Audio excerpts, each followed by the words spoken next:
내가 주님을 찬양합니다. 주는 나의 사랑이시며 나의 의지이시며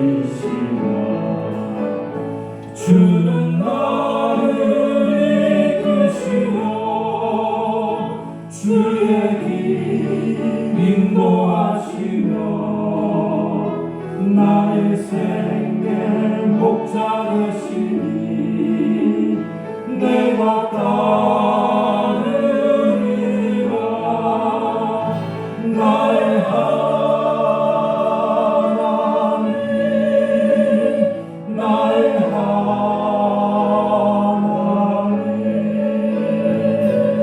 생명의 면류관으로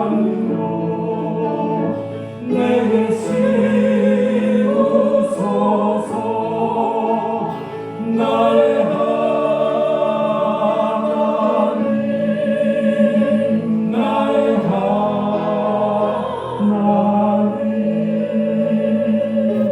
길린 나의 여호와 나의 구세주 나의 하나님 나의 하나님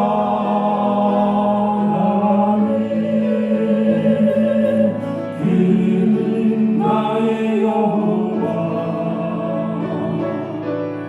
주는 나의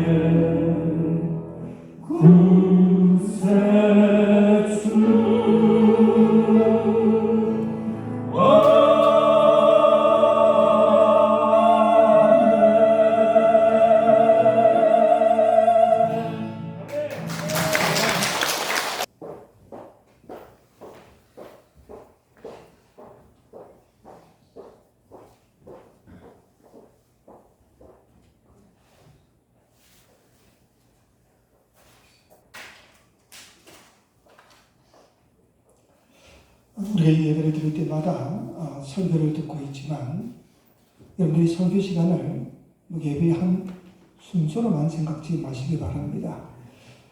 제가 기도하는 중에 하나님께서 주시는 말씀 그리고 하나님이 하시고자 하는 말씀을 전하는 시간이 바로 이 시간이기 때문에 여러분들은 언제나 이 시간이 임할 때마다 하나님 오늘 나에게 무슨 말씀을 주시렵니까? 이런 기대감이 반드시 있어야 됩니다. 그저 늘 듣는 설교 이렇게 끝나면 안 된다. 하나님이 제 마음을 강하게 때린 그 말씀이 바로 이런 내용입니다. 그래서 하나님께서 오늘 주시고자 하는 그 말씀을 우리 모두가 아멘으로 화답하고 또 그 말씀을 중심으로 우리가 위로도 받고 또 힘과 용기도 얻을 수 있는 것이 아닌가. 그래서 늘 주의 말씀에 대한 기대감이 있기를 주의 이름으로 축원합니다. 오늘 우리가 보았던 이 빌립보서는 성경학자들이 기쁨의 서신 또는 환희의 서신이라고 말하고 있습니다. 그 이유가 뭐냐?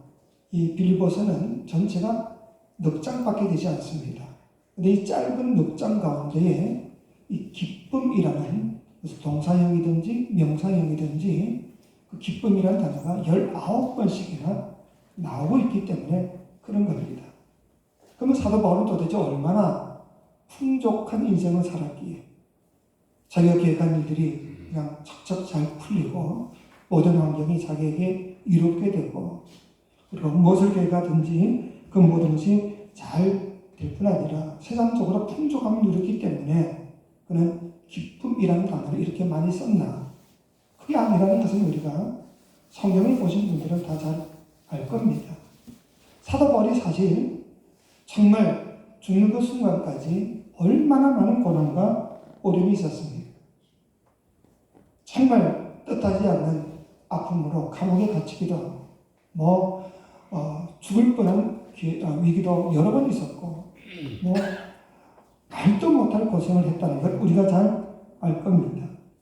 그런 가운데서도 어떻게 사도 바울은 이렇게 기뻐하라 그런 단어를 이렇게 많이 쓸 수가 있었겠는가? 특히 오늘 이 본문 속에서도 사도 바울은 도무지 기뻐할 수 없는 그런 정말 뜻하지 않는 위기가 3가지나 있었던 것을 우리가 알 수가 있습니다. 그 가운데서도 사도 바울은 항상 기쁘게 살았다. 그렇기 때문에 우리는 사도 바울의 삶을 통해서 우리 그리스도인들이 참된 기쁨의 본질이 무엇인가를 우리가 분명히 깨달아 볼 수가 있습니다. 우리는 주를 믿는 사람들입니다. 그렇기 때문에 우리는 세상 사람들과는 다른 관점이 분명히 있어야 하지. 믿지 않는 사람은 세상이 전부인 줄 알고 그것에 취해서 자기의 모든 것을 바쳐 그렇게 헛되이 살고 있지만 우리는 그게 아니지 않습니까? 주님이 살아계시고 주님이 나를 만드셨고 그리고 죽음 이후에는 천국에 있다는 분명한 믿음이 있기 때문에 저들과는 다른 분명한 이 믿음이 있어야 합니다. 그렇기 때문에 우리 그리스도인들은 그 기쁨의 본질을 어디에다 두어야 될까? 오늘 사도 바울의 말씀 속에서 우리가 분명히 찾아볼 수 있어야 합니다. 첫 번째 사도 바울에게 있었던 그 위기가 어떤 위기냐? 바로 환경의 위기가 있었다 하는 거지요. 오늘 본문 말씀이 이렇게 시작하고 있습니다. 형제들아, 나의 당한 일이 그렇게 합니다. 나의 당한 일이 지금 사도 바울이 어떤 일을 당하고 있냐? 그러나 아무런 죄도 없이 억울하게 감옥에 갇혀 있습니다. 로마 감옥에 갇혀 있습니다. 이런 너무나도 황당한 그런 환경에 처해 있다고 한다면, 만약에 여러분들이 이런 환경에 처했다고 한다면 여러분은 어떤 마음을 가지겠습니까? 사도 바울은요, 여러분, 내가 지금 너무 억울하게 로마 감옥에 갇혔습니다. 이제 나의 모든 복음 사역은 완전히 끝장났습니다. 내 삶은 더 이상 미래를 바라볼 수도 없는 그런 완전한 위기에 처했습니다. 그렇게 말하고 있지 않습니다. 오히려 사도 바울은 이렇게 말하고 있지. 오늘 본문에 보니까 형제들아, 내가 당한 일이 도리어 복음 전파의 진전이 된 줄을 너희가 알기를 원하노라. 이 말씀을 잘 보셔야 합니다. 여러분, 감옥에 갇히는 일, 그것도 자기가 잘못한 게 아니라 억울한 누명을 쓰고 감옥에 갇혔다는 것은 결코 우리가 원할 만한 바람직한 상황은 결코 아니지. 기분 좋은 상황도 아니고요. 너무나 답답한 일이 아닐 수도 없습니다. 그럼에도 불구하고 사도 바울은 이 환경의 위기를 어떻게 극복할 수가 있었냐? 그 비결이 뭐냐? 골로새서 4장에 보시면 사도 바울이 이 로마 감옥에서 그 골로새 성도들에게 편지를 보냅니다. 그러면서 기도 제목을 몇 가지 보냅니다. 나를 위해서 이렇게 기도해 주십시오. 근데 사도 바울이 지금 자기가 처한 상황, 억울하게 감옥에 갇혀 있음에도 불구하고 제가 어떤 기도 제목을 보냈나? 만약 입장을 좀 바꿔서 내가 그런 상황에 처했다면 아무 잘못도 없이 억울하게 감옥에 갇혀 있는 상황이라고 그런다면 나는 과연 어떤 기도 제목을 요청할 수가 있겠냐? 대부분의 사람들은 내 오해가 빨리 좀 풀려서 이 감옥에서부터 나올 수 있게 기도해 주십시오. 이게 보통 사람들의 기도 제목일 겁니다. 근데 사도 바울은 어떤 기도 제목을 썼는가 하면 기도에 힘쓰십시오. 감사하는 마음으로 기도하면서 끼어 있으십시오. 또 하나님께서 전도의 문을 우리에게 열어주셔서 우리가 그리스도의 비밀을 말할 수 있도록 우리를 위해서 기도해 주십시오. 나는 이 비밀을 전하는 일로 매여 있습니다. 이 말이 무슨 말이냐? 사도 바울이 자기 오해가 빨리 풀려서 그래서 이 감옥에서 나올 수 있도록 육신의 안일과 평안을 위해서 기도 부탁하지 않았습니다. 사도 바울은 뭘 이야기하고 있는가 하면 여러분, 제가 이 감옥에 들어온 것은 결코 우연이 아닙니다. 내 인생에는 우연이라는 단어가 결코 있을 수가 없습니다. 그 이유는 나는 절대적인 하나님의 주권 아래에 있기 때문에 그렇습니다. 참새 한 마리도 하나님의 허락 없이는 땅에 떨어질 수 없다는 사실을 나는 확실히 믿습니다. 비록 내가 전도하다가 로마 감옥에까지 끌려왔지만 여기에는 나의 이성과 지혜를 뛰어넘는 하나님의 놀라운 섭리와 계획이 있음을 나는 확실히 믿습니다. 나는 이 사건과 환경 속에서 하나님이 나를 통해서 하시고자 하시는 일이 있다는 것을 믿습니다. 그렇기에 이 감옥 속에서도 주님은 나를 쓰실 겁니다. 그리고 주님의 복음은 위대하게 나타날 것입니다. 그러므로 저를 위해 기도해 주실 것은 하나님이 전도할 문을 열어주사 그리스도의 복음을 담대하게 전파할 수 있도록 기도해 주십시오. 이게 사도 바울의 기도 제목 부탁이었습니다. 근데 이 기도 제목은요, 곧바로 응답이 되어서 사도 바울은 감옥 속에서도 복음을 전파하게 됩니다. 그래서 빌립보서 4장 22절 이 빌립보서 그 끝에 가서 보면 이런 말을 합니다. 빌립보 성도들에게 모든 성도들이 너에게 문안하되 특별히 가이사의 집 사람들 중 몇이니라. 즉 이 빌립보서를 쓸 당시에 이미 로마 황실 그 가이사 황제가 같이 있었던 그 황실의 여러 가족들 가운데 아마 예수 믿는 사람들이 있었던 것 같습니다. 그러니 그 가이사 왕실 가운데 있는 몇 사람에게 안부를 전해라. 그 말은 이미 그들이 그리스도의 복음을 받아들여서 예수를 믿는 사람이 되었다는 것을 알 수가 있습니다. 그래서 사도 바울이 감옥에 갇힌 것은 결코 우연이 아니더라 그 말이지. 일찍이 사도 바울은요 로마에 가서 복음을 전파하고 싶었습니다. 그래서 여러분 그런 이야기를 하지요. 여러분 저를 위해서 기도해 주십시오. 제가 세계의 수도인 로마에 가서 복음을 전파하고 싶습니다. 여러분을 만나고 싶습니다. 저를 통해서 하나님께서 여러분에게 신령한 은사를 나눠주는 그런 놀라운 광경을 항상 보고 싶습니다. 그래서 예수 그리스도의 복음의 불빛이 전 세계로 퍼져나가는 것을 저는 간절히 갈망하고 있습니다. 그러니까 언제나 로마에 있는 사람들에게 이 복음이 전파되기를 늘 간절히 바라고 원했었습니다. 왜 그러냐? 당시 잘 알잖아요. 로마는 세계에 모든 길이 뻗어져 있었습니다. 그래서 모든 길은 로마로 그렇게 구호가 있지 않습니까?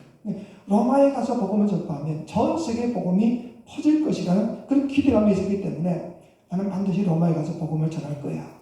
그런 각오를 가지고 있었습니다. 그런데 그 길이 잘 열리지 않았다. 로마서에 보면 제가 여러분에게 가려고 했던 그 길이 막혔습니다 하는 그런 문구도 있습니다. 쉽게 그 길이 열리지 않았습니다. 그런데 어느 날 갑자기 이 사도 바울이 덜컥 체포를 당합니다. 아무 죄도 없이. 그리고는 그 사도 바울이 로마 시민권을 가진 사람이기 때문에 로마 황제 가이사에게 가서 재판을 받아야 합니다. 그러니 당연히 이 사도 바울이 그렇게 가고 싶었던 로마로 지금 가게 되었다. 근데 이 모든 일이 결국 우연이 된 일이 아니라 이건 하나님의 섭리 가운데 이루어진 일임을 믿으시기 바랍니다. 그 첫 번째 증거가 뭐냐? 사실 사도 바울은요, 복음을 자기가 텐트를 만들어가면서 그 텐트를 팔아서 그 돈으로 전도를 하고 다녔던 사람입니다.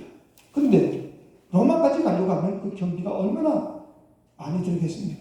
지금 여러분들이 미국에 가려고 그러면 비행기 싼만 해도 엄청나지 않아요? 마찬가지로 사도 바울이 텐트를 지어서 팔아가지고 경비를 마련해서 이 로마까지 가려고 그러면 엄청난 경비가 들어설 겁니다. 그게 쉽게 갈 수가 없죠. 근데 지금 죄수가 되어서 로마에 가서 재판을 받아야 되니까 아무 돈도 들이지 않고 로마에 편히 갈 수가 있더라. 여러분 죄수에게 경비를 요청하는 사람이 어디 있겠습니까? 그러니 이 이 사도 바울은 돈 한 푼 들이지 않고 로마에 가게 되었다는 겁니다. 또 하나, 당시에 이 사도 바울을 너무 시기 질투를 해서 사도 바울을 죽이기 전까지는 나는 잠도 자지 않고 먹지도 않겠다고 결단한 사람들이 수도 없이 많았습니다.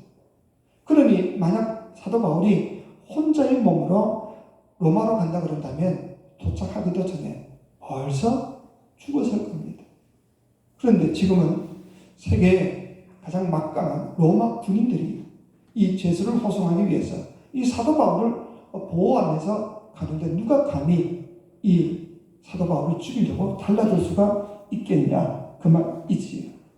그러니 사도 바울은 돈 한 푼 들이지 않고 또 아주 죽음의 위기 가운데서도 이 로마 군인의 호의를 받아가며 아주 당당하게 로마에 들어갈 수가 있더라 그 말이지요. 그러니 이 모든 것이 다 하나님의 섭리며 뜻이 아니겠는가 그 말입니다. 우리도 살아감에 있어서 뜻하지 않는 여러 가지 아픔과 괴로움이 우리에게 닥쳐올 때가 분명히 있을 겁니다. 도무지 받아들일 수도 없고 이해할 수도 없는 그런 힘든 일들이 생길 때도 있습니다. 어느 누구도 나의 사랑하는 남편도 내 자식도 알아주지 못하는 그런 아픔과 괴로움과 외로움이 있을 수도 있습니다. 그럴 때라 할지라도 이 모든 일들 속에는 우리 머리로서는 도무지 이해할 수 없는 하나님의 섭리와 사랑이 있음을 믿으시기 바랍니다. 믿으시기 바랍니다. 참새 한 마리도 하나님의 뜻이 없으면 떨어지는 일이 없다고 분명히 말씀하셨는데 하나님께서 독생자 예수 그리스도를 내어줄 만큼 그 목숨으로 우리를 바꿔줄 만큼 그렇게 우리를 사랑하시는데 우리에게 일어나는 일들이 아무런 의미도 없이 그렇게 진행될 일이 어디 있겠냐. 그렇기 때문에 우리 주변 모든 환경이 내가 볼 때는 이해가 안 돼. 내가 볼 때는 받아들이기도 힘들어요. 너무 괴롭고 아픔이 있다 할지라도 이 모든 환경 속에는 하나님의 계획과 섭리가 있음을 꼭 믿으시기 바랍니다. 이런 믿음만 있으면 나에게 되어지는 모든 일들에 대해서 우리가 원망과 불평할 것이 아니라 오히려 하나님이 이를 통해서 어떤 일을 하실까 하는 그 기대감이 있기 때문에 오히려 우리는 기쁨으로 살아갈 수가 있더라 그 말이지. 여러분 한번 따라해 보시기 바랍니다. 하나님을 사랑하는 자, 곧 그 뜻대로 부르심을 입은 자들에게는 모든 것이 합력하여 선을 이루느니라. 믿으십니까? 하나님을 사랑하는 자, 곧 그 뜻대로 부르심을 입은 자들에게는 어떤 일이든지 슬픈 일, 기쁜 일, 고통스럽고 아픈 일이든지 어떤 일이든지 모든 것이 합력하여 선을 이루어 주신다. 이 말씀이 사도 바울의 전 인생관의 요약본이라고 이야기할 수 있죠.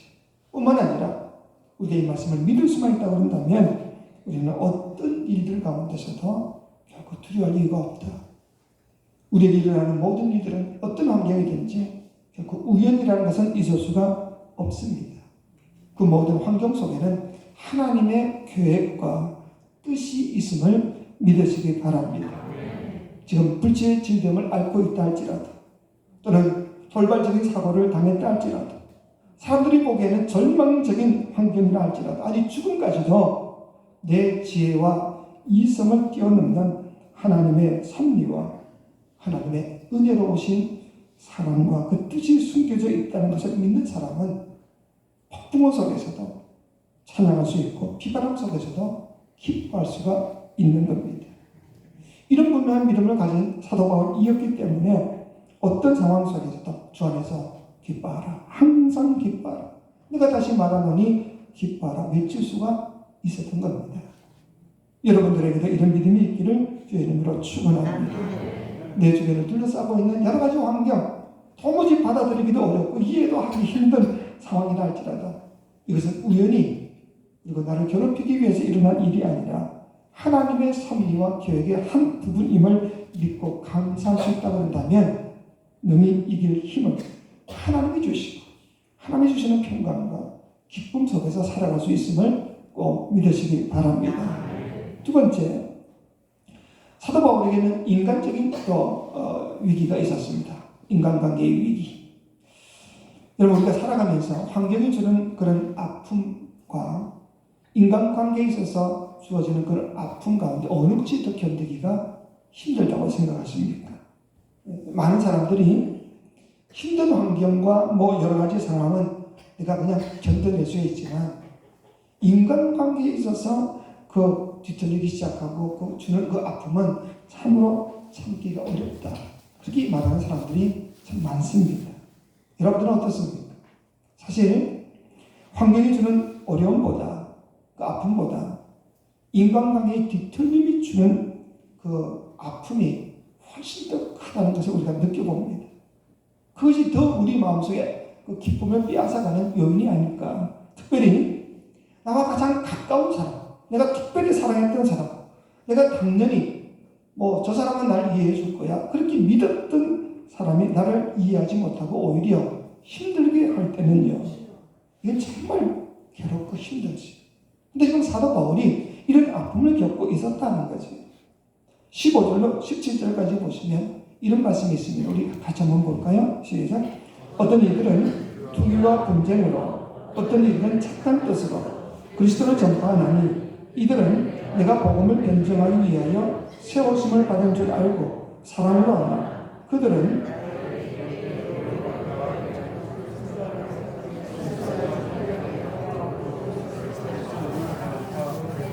아멘. 자, 여기 초록색으로 이들은 그랬고 파란색 그들은 그랬습니다. 이들은 누구냐? 그들은 누군가? 이들은 사도 바울을 이해해주는 사도 바울 편의 사람들입니다. 근데 그들은 누구냐? 바울을 괴롭히던 유대주의적 설교가들입니다. 즉 사도 바울이 감옥에 갇히자마자 함께 복음을 전하기는 했었지만 언제나 사도 바울의 인기에 눌려서 사도 바울은 다 높여주고 있는데 자기는 알아주는 사람이 없어서 늘 뒤에서 불평하고 원망하고 시기질투하고 있던 사람들이 바로 그들입니다. 그러니 사도 바울이 감옥에 갇히니까 더 이상 이제 사도 바울은 없어졌으니까 나머지는 자기들 이름을 마음껏 높일 수 있다고, 자기들이 인정받을 수 있다고 크게 기뻐하고, 그래서 오히려 사도 바울이 감옥에 잘 갇혔다고, 그가 잘못이 있으니 갇혔지 이유도 없이 감옥에 갇혔냐고 그렇게 모함하는 사람들이 바로 그들입니다. 근데 이 소식이 옥중에 있는 바울에게까지 들린 겁니다. 그럼 그때 바울의 심정이 과연 어떠했겠습니까?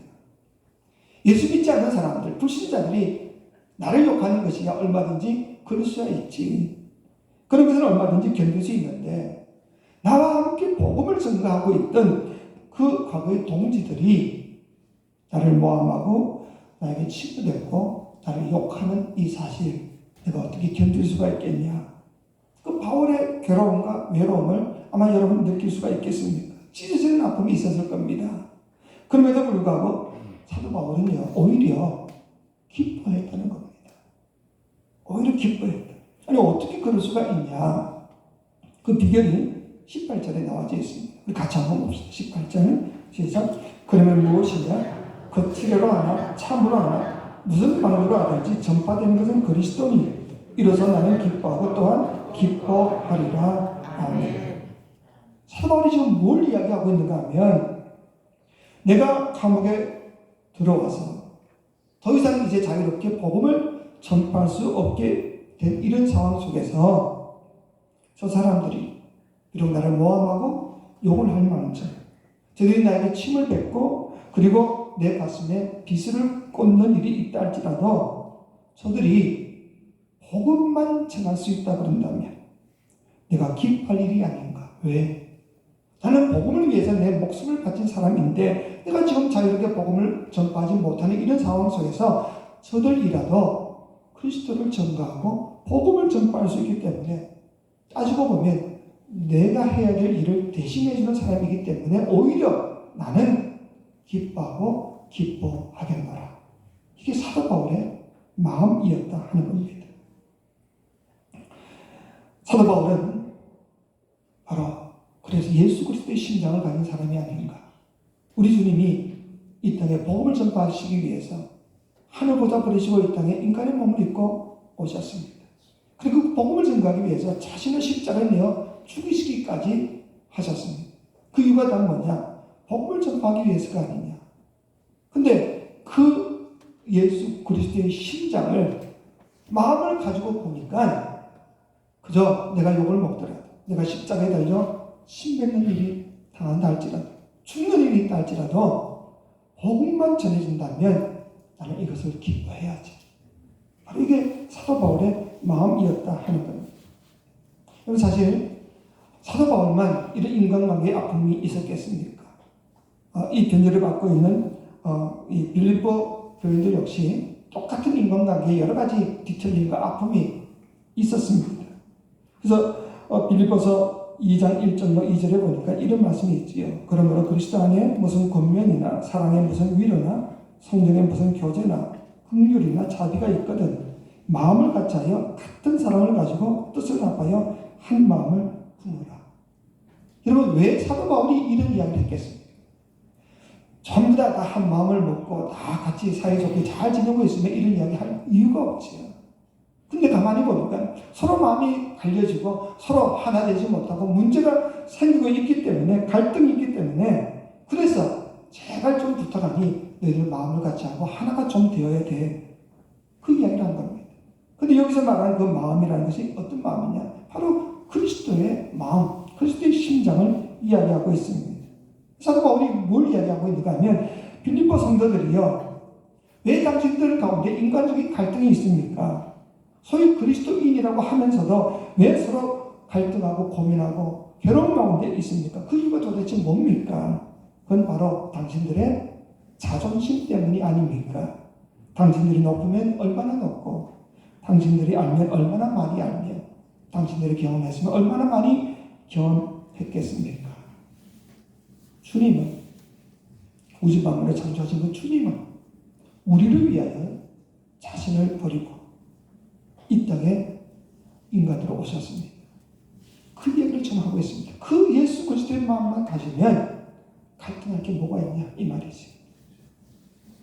성도들 사이에 수많은 갈등과 그런 어려움이 있고 서로의 마음을 헤아리지 못하고 벽을 쌓고 참된 교제가 일어나지 못한 그 이유가 다 뭐냐? 여러 가지 이유가 있겠지만 가장 큰 이유는 바로 자기 자존심 때문이더라 하는 겁니다. 주님은 우주 만물을 창조하신 창조주이셨지만 피조물인 인간의 몸을 입고 이 땅에 종으로 오셔서 우리의 발까지 씻겨주시고 결국은 십자가에 달려 죽기까지 하셨습니다. 그 주님을 따른다 하면서도 우리들은 교회에서 너무 자기 자존심을 내세우고 있는 것은 아닌가. 하지만 여러분 나만 잘났습니까? 상대방도 분명히 자존심이 있을 겁니다. 지렁이도 밟으면 꿈틀거린다 그러지 않습니까? 그러니 밤낮 서로 부딪히고 인간관계에서 어려움을 겪는 것이 과연 무엇 때문인가를 깊이 살펴보자. 그렇기 때문에 신앙생활에 있어서 참된 기쁨을 맛보고자 하시는 분들은 먼저 자신의 자존심을 내려놓아야 된다. 사실 우리가 예수를 따르기로 작정할 때에 내 자신은 죽었습니다는 뜻으로 세례를 받지 않습니까? 물속에서 나를 죽고 너희들이 너 자신을 버리고 십자가에 못 박아 버리지 않고는 결코 나를 따라올 수 없다고 주께서 말씀하셨기에 내 자존심 내 모든 것을 다 내버리고 주를 따르겠노라고 강한 우리들이 아니었는가 그 말이 있어요. 그런 첫 믿음을 다시 한번 회복하셔서 주님처럼 낮아지고 주님처럼 겸손히 여기고 주님처럼 남을 나보다 낮게 여길 줄 알게 될 때만이 우리 주님이 주시는 참된 기쁨과 평안을 맛볼 수 있음을 믿으시기 바랍니다. 그래서 주님이 주시는 마음, 주님의 마음을 우리가 가져보자. 그리고 마지막 세 번째로 사도 바울은 죽음의 위기, 죽음에 대한 불안의 위기를 가지고 있었습니다. 여러분 바울도 인간이기 때문에 왜 죽음이 두렵지 않았겠습니까? 로마에 가서 재판받으면 죽을 거란 사실도 분명히 알고 있었습니다. 그래서 오늘 보면 1장 20절에 바울이 이런 이야기를 하지요. 나의 간절한 기대와 소망을 따라 아무 일이든지 부끄러워하지 아니하고 지금도 전과 같이 온전히 담대하여 살든지 죽든지 내 몸에서 그리스도가 존귀하게 되려 하나니. 23절에서 우리 23절 같이 한번 봅시다. 시작. 내가 그 둘 사이에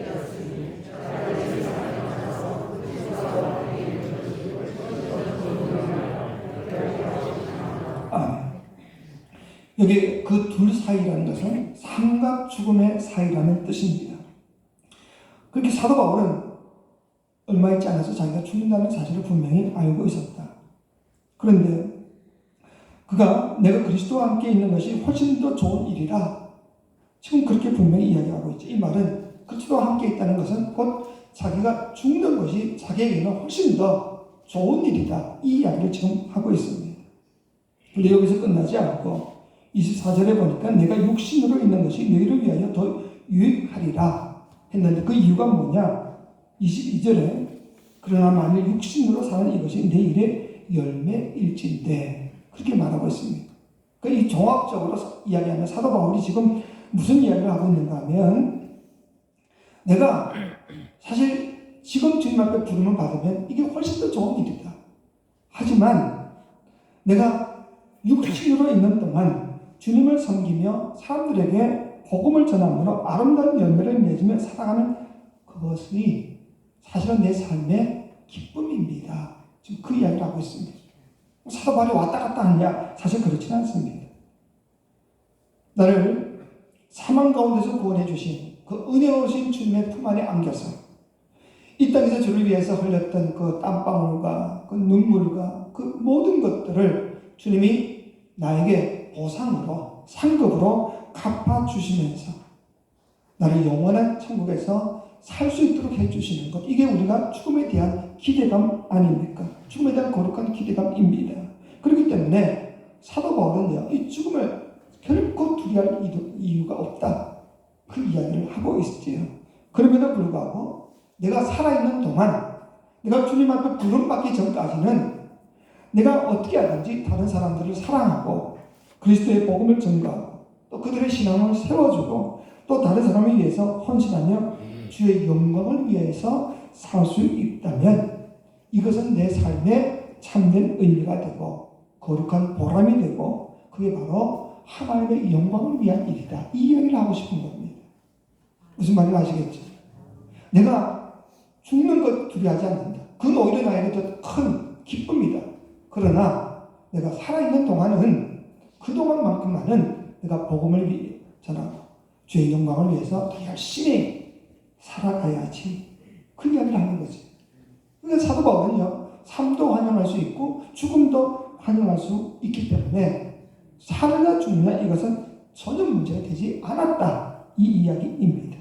오직 하나, 살든지 죽든지 내 몸에서 그리스도가 존귀하게 되는 것, 주님이 영광 받으시는 것, 그것만 위한다면 나는 지금 죽어도 또 내가 살아서 무엇을 하든지 하등의 문제가 없다.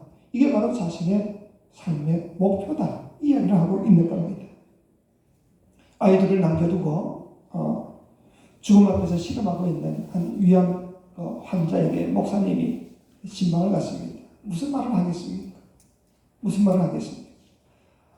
지난번에 제가 3년 전에도 제가 꼭 휴가를 갔다 올 때마다 무슨 자꾸 이야기가 되는지 그때도 올라오는 길에 전화가 와서 받아보니까 그 부산에 있던 그 여러분 아시죠? 그 권사님 한 분이 황토방에 있다가 내려갔는데 목사님 제가 이제 더 이상 살 가망이 없다 그럽니다. 한 번만 좀 봤으면 좋겠습니다. 그래서 또 가다가 다시 내려갔지요. 내려가서 그 얼굴 보고 그리고 한 2달 만에 돌아가셨지요. 그 권사님도 역시 마찬가지입니다. 삶과 죽음은 전혀 관계가 없다. 그 이야기를 한 적이 있습니다. 이번에도 또 올라오는데 올라올 때 저 전화가 와서 이번 주 화요일 날 이제 호스피스 병동에 있는 주거에 나와 있는 최영아 집사님이 이제 마지막을 두고 한번 좀 뵙고 싶다 그래서 화요일 날 또 가기로 했는데 이분들이 공통적으로 가지고 있는 것은 바로 그겁니다. 죽을 준비는 다 되어 있다. 그래도 이 여성도 역시 마찬가지입니다. 목사님, 제 병이 낫기 위해서 기도할 필요는 없습니다. 저는 이미 죽을 준비가 다 되어 있으니까요. 주님은 이 죽음 앞에서도 여전히 존귀하신 분이시고 또 아름다운 분이시라는 것을 사람들 앞에 증거할 수 있도록 기도해 주십시오. 그래서 제가 부끄럼 없이 주님 앞에 설 수 있도록 그렇게 좀 기도해 주십시오. 그렇게 부탁을 했다고 합니다. 그럼 우리가 영원히 살 사람이 어디 있겠습니까? 제가 이번에 가서도 똑같은 이야기를 할 겁니다. 영원히 살 사람은 아무도 없습니다. 언젠가는 주님 앞에 우리는 부름을 받게 될 텐데 그 시간이 내가 생각하는 것보다 조금 더 많을 수도 있고 뭐 이만하면 됐다는 뭐 그런 사람은 없겠지만은 그런 저런 마음이 있겠지만은 중요한 것은 주님은 분명히 살아계시고 나를 맞이할 준비를 주님이 이미 다 하고 계시기 때문에 내가 기쁨으로 갈 수 있도록 그리고 이 죽음을 통해서 주변 사람들에게 정말 주님은 살아계시구나 내 죽음을 통해서 증거할 수 있다고 그런다면 이보다 더 귀한 일이 어디 있겠냐 그 말이지. 그래서 이 여성들도 바로 이런 기도를 부탁했습니다. 내 죽음을 통해서 주님이 여전히 존귀하신 분이시고 아름다운 분이심을 증거할 수 있도록 기도해 주십시오. 여러분 이게 바로 신앙임을 믿으시기 바랍니다. 이런 신앙이 있기 때문에 사나 죽으나 우리는 그저 모든 것이 다 주께 영광되기만을 바라는 그런 삶을 살 수가 있지 않느냐 그 말이지. 우리의 삶의 본질이라는 것은 내 기쁨의 본질이라는 것은요 오직 주님을 영원하게 하는 것밖에 없음을 믿으시기 바랍니다. 여러분 이 땅에서 어떤 권력을 가졌든지 뭐 어떤 재산을 많이 쌓아놨든지 어떤 자녀들의 형통함이 있었든지 하나님이 그걸 가지고 우리를 판단치 않으실 겁니다. 마지막 날 주님 앞에 설 때 주님은 네가 나를 위해서 어떻게 했냐 그것밖에 묻지 않을 겁니다. 내 삶 자체가 비록 그냥 평생 동안 땅만 파며 뭐 별거 한 것 없다고 할지라도 내 삶이 주님께 영광된 삶이 되어서 주변 사람들이 예수 믿는 사람은 저래야 돼 그 말 한마디만 들었다 할지라도 세계 어느 목사 어느 누구보다도 훨씬 더 하나님 앞에 당당하게 설 수 있음을 믿으시기 바랍니다. 어느 유명한 백작이 자기 집안의 좋은 환경 그 많은 재산 그거 다 버리고 그걸 다 팔아서 가난한 사람에게 다 나눠줍니다. 그리고는 자신은 그냥 맨발로 복음을 증거하기 시작합니다. 주변 사람들이 황당해하죠. 아니 당신의 야망은 도대체 뭡니까? 그들이 그 사람이 하는 소리가 내 야망은 오직 그리스도 한 분밖에 없습니다. 그 사람이 바로 진젤돌프 백작이라는 사람입니다. 자기 명예, 권리, 재산 다 포기하고 주님을 위해서 마지막을 보냈다. 여러분 이 사람이 과연 어리석은 삶을 살았다고 말할 수가 있겠습니까? 여러분들은 남은 생에 어떻게 사시겠습니까? 어떠한 환경과 인간관계의 어려움과 죽음의 위기 속에서도 주님을 향한 온전한 믿음을 가지고 주의 영광만을 위해서 산다 그런다면 남들이 알 수 없는 참된 평강과 기쁨을 맛볼 수가 있을 겁니다. 이런 기쁨을 누리며 살아가는 저와 여러분 되시기를 주의 이름으로 축원합니다.